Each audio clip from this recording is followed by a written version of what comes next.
ikot pa.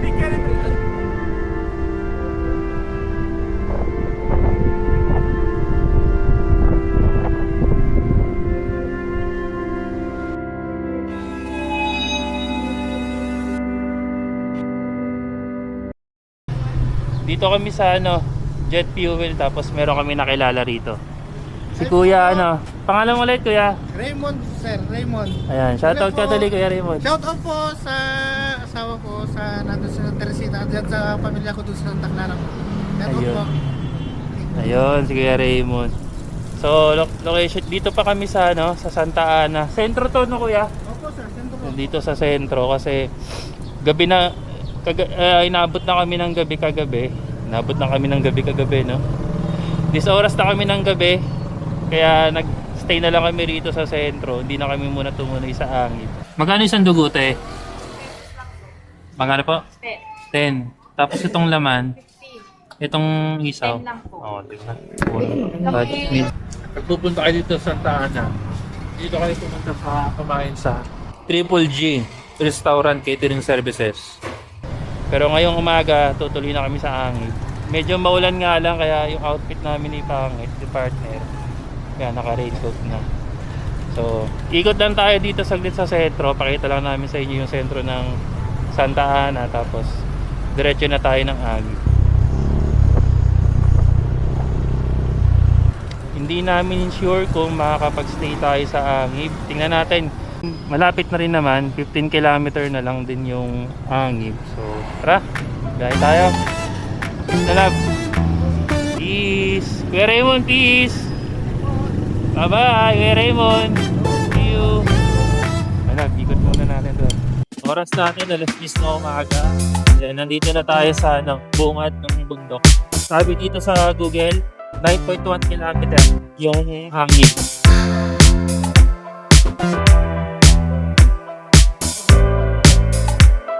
Merong ginagawa ditong kasi do. Abandonadong kasi, hindi yata natapos. Bago ka dumiretso dito sa Agip, doon pa lang sa sentro, bumili ka ng mga kailangan mo na. Magpa-full tank ka na, bili ka ng pagkain, tubig, kasi doon walang mabibilat.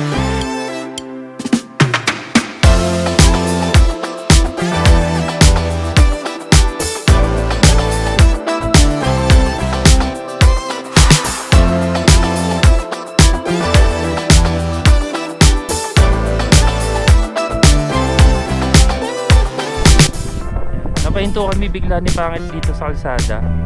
Kasi ang ganda ng view, tingnan nyo. Akala nyo mga damo. Pero pag lumapit ka dito, mga puno siya. Tapos parang doon na ata kami pupunta.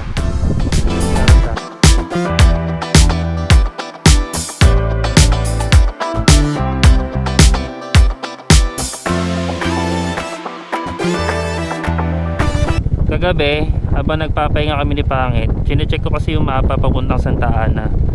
Bali, nasa bundok kami, tapos may napinsan ako dito na kulay red siya. Nagtanong-tanong ako sa mga lokal doon. Sabi ko, bakit kulay red dyan kuya? Anong meron? Hindi rin nila alam. Pero possible daw landslide. So, ito pala yon, sunod-sunod na bagyo, nagkaroon ng landslide dito.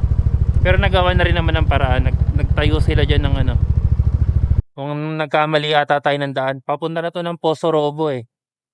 So, pupunta rin tayo dyan, pero unahin muna natin yung Angib Beach. Ano ba spelling?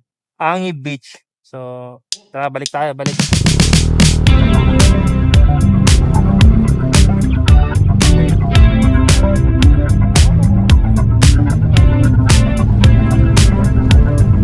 Kasi to, tingnan nyo, hindi namin alam kung parang hindi siya natapos na lugar. Ewan ko lang kung pwede picturean to, pero dito na lang, hindi ko na tukunan sa aerial shot. Ang laki pa naman niya, pero parang hindi siya resort eh. Para siyang planta na ewan. Huwag mo nang tutok kay Chip. Wala lang. I-start mo na. Hi Kuya Guard. Kaya ito ba yung papuntang Angib Beach? Opo. Private na po ba to? Hindi po, open to. Open pa to public? Opo. Magkano po ang entrance yan? 400 po. 400 ang isa. Che, pwede bumaba mo na kami saglit? Tingnan lang. Staban na lang po kayo, sir. Bali, bigyan namin kayo ng stock. Kung gusto niyo pumasok, ibigay niyo na lang yung stock, sir. Okay, sige po. Salamat. Para di na kayo akit. Bali, 400 po yung entrance ang isa. Bali, 200 per head, sir. At 400 na kami dalawa. Tapos magkano po yung... may cottage pa dyan? Or pwede mag-tent lang kuya? Pwede kayo mag-under the tree, sir. Under the tree? Kung ayaw niyong mag-get ng kwan.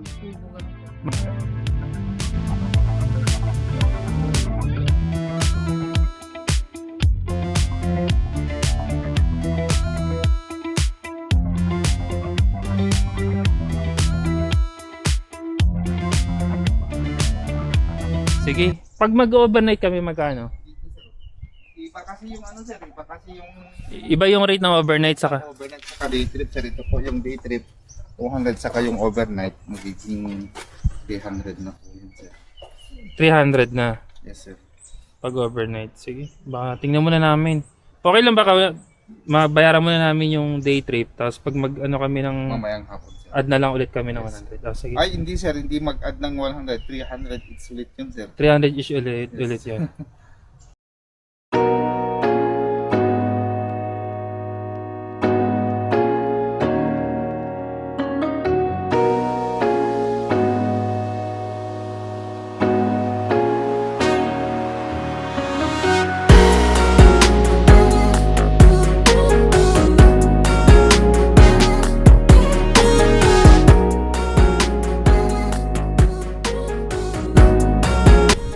Day trip lang kami ni Pangit dito. Hindi na kami kumuha. Hindi na kami nag-overnight.